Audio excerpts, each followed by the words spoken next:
আসসালামু আলাইকুম রহমতুল্লাহি বারাকাতু। আশা করি সবাই ভালো আছেন। অবশ্যই দেখে বুঝে গেছেন আমি খিচুড়ি রান্না করব। হ্যাঁ, গরুর মাংস দিয়ে খিচুড়ি রান্না করব। আজকে আপনাদের সাথে একটা সিম্পল রেসিপি শেয়ার করব, যেটার মধ্যে স্পষ্ট দেখতে পাইতেছেন আমি গরুর মাংস খুব ছোট ছোট করে কেটে নিয়েছি, খুব সুন্দর করে। এখন এগুলো খুব সুন্দর করে পরিষ্কার করে ধুয়ে নেব। গোশটা খুব সুন্দর হয়েছে। একদম ছোট ছোট কেটে নিছি, কারণ আমি চাইতেছিলাম ভুনা খিচুড়ি রান্না করব, তো একদম জানি চালের সাথে মিশা যায়। আমি এখানে ভুনা খিচুড়ির জন্য পোলাও চাল ব্যবহার করতেছি, আর গোস্তের জন্য আমি গরুর মাংসটা ব্যবহার করতেছি। খুব সিম্পল পদ্ধতিতে আপনাদেরকে শিখিয়ে দেব কিভাবে একটা পোলাও দিয়ে আপনার খুব সুন্দরভাবে একটা ঝরঝরা খিচুড়ি পাবেন আপনারা, ভুনা খিচুড়ি। এখানে আমি মসুরি ডাল ব্যবহার করতেছি না। আলু নিয়ে নিয়েছি। আসলে আমি এখানে একটা আলু নিয়েছি, অল্প আলু দেবো, কারণ আমার হাজব্যান্ড আর আমার বেবি আলু এতটা পছন্দ করে না, তো যার কারণে আমি অল্প আলু নিতেছি। আপনারা চাইলে একটু বাড়িয়ে নিতে, এখানে একটা নিচ্ছি, আপনারা আড়াইটা নিয়ে নিন, তাহলে পারফেক্ট হবে। এখানে আমি 1 কাপ পেঁয়াজ কেটে নিয়েছি, রসুন দুই কাপ আদা রসুন বাইটা নিয়েছিলাম। এখানে এলাচ, দারচিনি, গরম মশলা, তেজপাতা দিয়ে দিচ্ছি তেলের মধ্যে, যেন একটু ভাজা ভাজা হয়। দেখেন এখানে 1 কাপ পেঁয়াজ ঢেলে দিলাম। আসলে আবার রান্নার মধ্যে পেঁয়াজের ব্যবহারটা একটু বেশি দেখবেন, আপনি চাইলে 1 কাপের জায়গায় একটু কম ব্যবহার করতে পারেন। আমি 1 কাপই ব্যবহার করছি, কারণ আমি পেঁয়াজটা একটু বেশি ব্যবহার করি। এখানে ভালো করে নেড়ে চেড়ে নেবেন। খুব ভালো করে নাড়াচাড়া দিয়ে নেবেন, ভালো করে ভেজে নেবেন। বাদামি কালার না হওয়া পর্যন্ত ভালো করে নেড়ে চেড়ে নিয়ে ভেজে নেবেন। আমি এখানে আগে থাকতে লবণ ব্যবহার করতেছি, কারণ হচ্ছে পেঁয়াজটা কাটাটা একটু মোটা মোটা হয়ে গেছে, তার জন্য চিন্তা করছি তেলের মধ্যে যদি লবণটা দিয়ে দেন তাহলে খুব নরম হয়ে যাবে পেঁয়াজটা, তেলে ভাজা হয়ে যাবো গা, আর সিদ্ধ হয়ে যাবো গা, খুব ভালো হবে। এখানে ভাজা হয়ে গেছে, দেখতেই পেতেছেন লবণ দেওয়া অনেক কত সুন্দর আর কত দ্রুত ভাজাটা হয়েছে। এখানে আদা রসুন আপনি মনে করেন গরুর মাংসে আমি একটু আদা রসুনটা বেশি দিই। আমার কাছে আদা রসুনের গ্রানটা বা ফ্লেভারটা গরুর মাংসতে বেশি ভালো লাগে, তো আমি 2 টেবিল বড় বড় 2 টেবিল আদা রসুন ব্যবহার করছি, আর 1 টেবিল রসুন ব্যবহার করছি। আর এখানে আমি আপনার যে রাঁধুনি মশলার যে আপনার খিচুড়ি মশলা পাওয়া যায়, ওটা আমি ব্যবহার করেছি ভুনা খিচুড়ির জন্য। তারপর একটু পানির মাধ্যমে এটা কষিয়ে দিতেছি, কারণ জানি মশলাটা পুড়া না যায়। এখানে আমি হলুদ ব্যবহার করতেছি, মরিচ,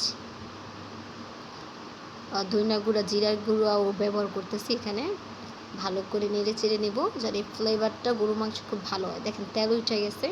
এই পর্যায়ে আমি গরু মাংসটা ধুয়ে রাখছিলাম, ওই গরু মাংসটা আমি আস্তে আস্তে করে খুব সুন্দর করে ঢেলে দেবো, আর নেড়ে চেড়ে নেব খুব ভালো করে।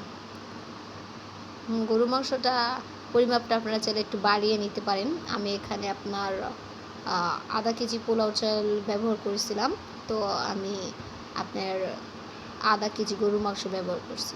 আপনারা চাইলে একটু বাড়িয়ে নিতে পারেন। গরুর মাংস যদি আপনাদের বেশি দিলে ভালো লাগে খিচুড়িতে অবশ্যই।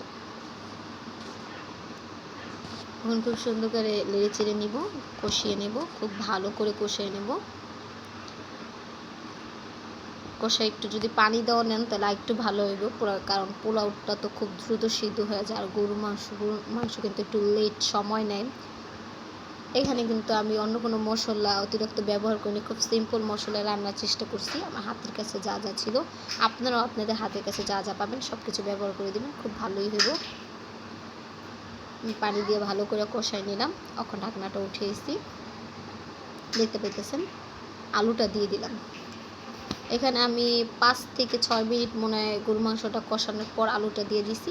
আলুটা দেওয়ার পর আর 2 মিনিট কষিয়ে নেব। 2 মিনিট কষানোর পরই চালটা দেব। এখানে চালগুলো দেখতেই আছেন, আমি আগে থাকতে মেপে নিছিলাম। নামায় রাখার পর ওখানে আমি এটাকে পানি দিয়ে ভালো করে পরিষ্কার করে নেব। আর আমি এখানে গরু মাংস কষানোর সাথে সাথে আগে থাকতে কেন পানিটা ধুয়ে রাখছি জানেন? জানি এটা পোলাও থেকে অতিরিক্ত একটা যে স্মেল আসে ওটা না আসে, ময়লাটা ভালো করে কেটে যায়, তার জন্য। এখানে দেখেন গরু মাংসটা আমি দেখতেছি ভালো করে যে আলুটা কীরকম হয়েছে, তারপরে পানিটা একটু ভালো করে টানছে কিনা। তো এই পর্যায়ে আমি আস্তে আস্তে করে ঝরানো রাখা যেই পোলাওটা ছিল ওইটা আমি দিয়ে দিতেছি পোলাও চালটা। ঝরে রাখছিলাম যেন একটু ঝরঝরে, একটু পানি পানি যদি না হয়, কারণ পানি পানি সহকারে দিলে আপনি পরবর্তীতে পানি দিলে বেশি খিচুড়িটা বেশি লেটকা হয়ে যাবে। এখানে দেখছেন আমি ডাল ব্যবহার করতেছি, আসলে মসুরি ডাল ব্যবহার করিনি, এটা আপনার খেসারি ডাল ব্যবহার করতেছি। তো কিছু পোলাওর চালের সাথে ভালো করে ডালটাকে ভালো করে মিশিয়ে নাড়াচাড়া দিয়ে নিয়েছি। ওখানে আমি পানি দিয়ে দিতেছি মাইপা। আমি এখানে 4 গ্লাস পানি ইউজ করছি, কারণ 2 গ্লাস আমার ছিল চাল, এই কারণে আমি 4 গ্লাস পানি দিয়ে দিয়েছি একদম পরিমাপ মতো। এখন ভালো করে ডেকে নিয়ে 12 মিনিট রান্না করব। পুরোপুরিভাবে 12 মিনিট রান্না করলে একদম পারফেক্ট হবে। এখানে 5 মিনিট পরে আমি উঠিয়ে নিয়েছিলাম, ভালো করে দেখতেছি যে কী পর্যায়ে আসে। আসলে গরম তাপ উঠতেছে তো আমার, তার জন্য আমার ক্যামেরাটা একটু ঘোলা হয়ে যেতেছে, আপনাদেরকে দেখাতে পারতেছে না।